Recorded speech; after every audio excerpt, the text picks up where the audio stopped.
français, j'habite en Espagne. Donc j'ai connu le paddle depuis 2008 en fait, et je suis moniteur de paddle depuis 2014. On va voir un petit peu sur place comment ça va se passer, on va discuter. Moi je ne suis pas le style de personne qui va arriver en disant moi je connais le paddle et c'est à vous d'apprendre le paddle. Moi je suis là pour apprendre aussi, donc on va se découvrir les uns les autres et savoir, essayer d'orienter le paddle pour créer vraiment l'entité du paddle malgache. Donc je pense que mon objectif est là, 3 semaines, un peu plus de 3 semaines ensemble. On va voir ce qu'on peut faire, on va essayer ça et essayer de transmettre un maximum de choses, un maximum de clés, de réponses aux questions. Je pense que c'est peut-être ça aussi qui peut être intéressant, de répondre à un maximum de questions et de trouver des réponses et des axes de travail pour que, une fois que je sois parti, l'aventure continue, quoi.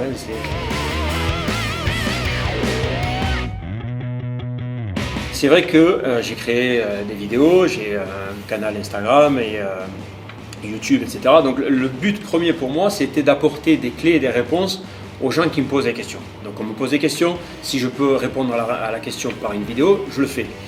D'accord ? Et donc forcément, il y a des personnes qui parlent français qui m'ont commencé à me poser des questions. Ça s'est passé en France, ça s'est passé en Belgique, et donc ça s'est passé au Sénégal, ça s'est passé à Côte d'Ivoire, ça se passe ici à Madagascar, on me pose des questions depuis le Gabon aussi, on me pose des questions, enfin bref, de plusieurs pays francophones. Donc, on me propose de venir à Madagascar, je saute sur l'occasion, je viens, pour essayer de répondre justement à toutes ces questions-là.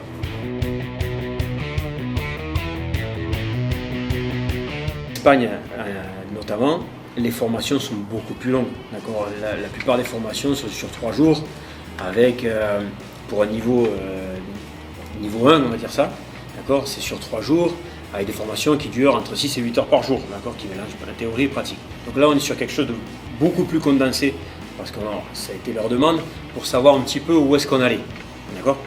Moi, je suis en relation avec des académies de paddle qui proposent justement ces formations certifiantes, etc., avec des examens de fin, voilà. Donc, est-ce que ce sera peut-être une deuxième étape ? Pourquoi pas ? Je ne le sais pas, d'accord ? On va le regarder ensemble. Donc là, c'est déjà une première prise de contact, voir un petit peu si ces petites formations de 2 heures par jour aident pas. Et à partir du moment où ce sera bien et qu'on veut passer à l'étape suivante avec une certification qui soit internationalement reconnue, on pourra le faire.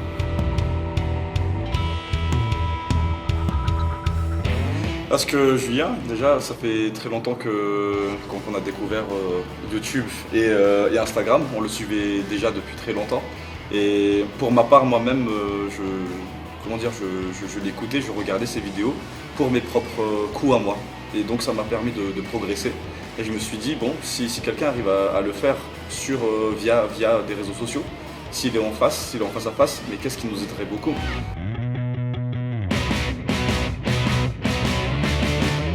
Le paddle est en plein développement et en plein essor à l'heure actuelle. Il ne vaut pas qu'on rate ce train par rapport aux autres pays.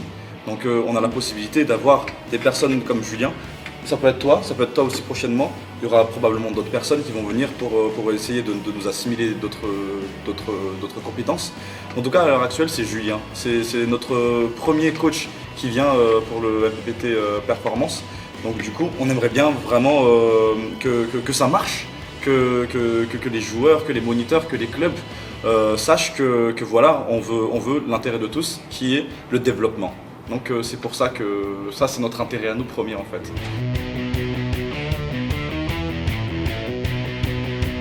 Donc sur le long terme, on ne peut pas directement avoir un impact sur le long terme. Pensons déjà sur le court et moyen terme dans un premier temps, pour qu'on puisse évaluer cela. Donc comment on évalue cela ? C'est par rapport à un apport technique, mais aussi tactique. J'estime qu'on n'a pas trop ça à Madagascar encore à l'heure actuelle. Donc c'est cette vision-là qu'on va chercher plus sur le court et moyen terme. Sur le long terme, par contre, là, ça dépendra de chacun, de la discipline de chacun pour s'entraîner, quoi. Donc c'est là où on verra cet impact-là.